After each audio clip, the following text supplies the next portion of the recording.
ஒரு கிலோ தக்காளி விதை 5000 1000 வாங்கிட்டு வந்து விதைப்போம்.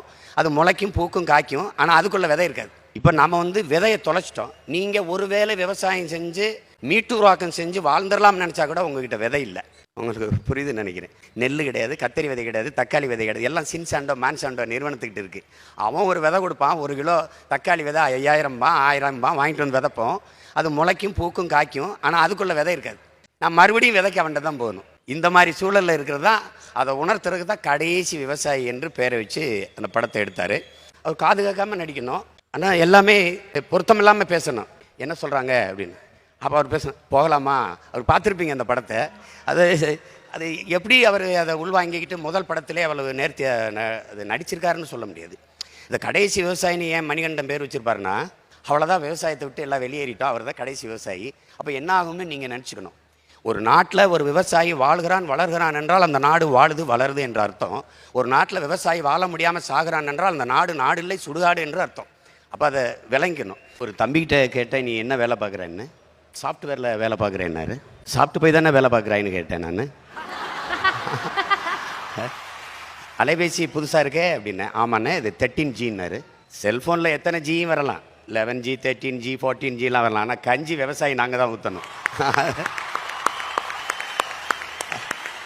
எல்லாரும் நினைக்கிறாங்க காசை கொடுத்தா கடையில் காய்கறி ஃப்ரெஷ்ஷாக கிடைக்குங்கிறாங்க.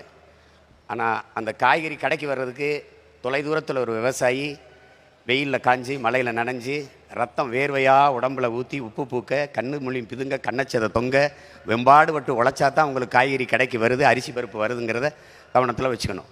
விண்வெளியில் பறக்கிறோம், வானூர்தியில் பறக்கிறோம். வளர்ச்சி வானூர்தியில் போகிறவனுக்கும் பூமியில் இருந்தால் சோறு போகணுங்கிறத கவனிக்கணும்.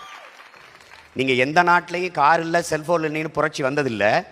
ஆனால் நீரும் சோறு இல்லைன்னா அங்கே புரட்சி வராமல் இருந்ததில்லை. அதுக்கான டீசர் உங்களுக்கு புரிகிற மொழி சொல்கிறேன், அதுக்கான ட்ரெய்லர், அதுக்கான முன்னோட்டம் பக்கத்தில் இருக்கிற இலங்கையில் நடந்து கொண்டு இருக்குங்கிறத நீங்கள் கவனிச்சுக்கணும். நீங்கள் கொரோனா வந்தது, காசு இருந்தது, யாரும் நகை கடைக்கு போய் நகையை வாங்கி வைப்போம்னு நினைக்கல, ஜவுளி கடைக்கு போய் புதுதாக துணி எடுத்து சேமிப்போம்னு நினைக்கல, ஷோரூமில் போய் புதுசாக கார் வாங்கிட்டு வரும்னு நினைக்கல. எங்கே மளிகை கடை திறந்துருக்கு, எங்கே காய்கறி கடை திறந்துருக்குன்னா நீங்கள் தேடினீங்க. அப்படின்னா உணவின் அவசியத்தை நீங்கள் புரிஞ்சுப்பீங்கன்னு நினைக்கிறேன். உலகத்தில் வேளாண்மையை கைவிட்ட எல்லா நாடுகளும் பிச்சை எடுக்குது. நீங்கள் தொழில் வளர்ச்சிங்கிறீங்க. தொழில் வளர்ச்சி, வேலை வாய்ப்பு, வேலை பார்த்தா சம்பளம் கிடைக்கும். சம்பளத்துக்கு என்ன செய்வீங்க? நல்லா சாப்பிடுவீங்க. சாப்பாடு எங்கேருந்து வரும்? யார்ட்டையும் பதில் இல்லை.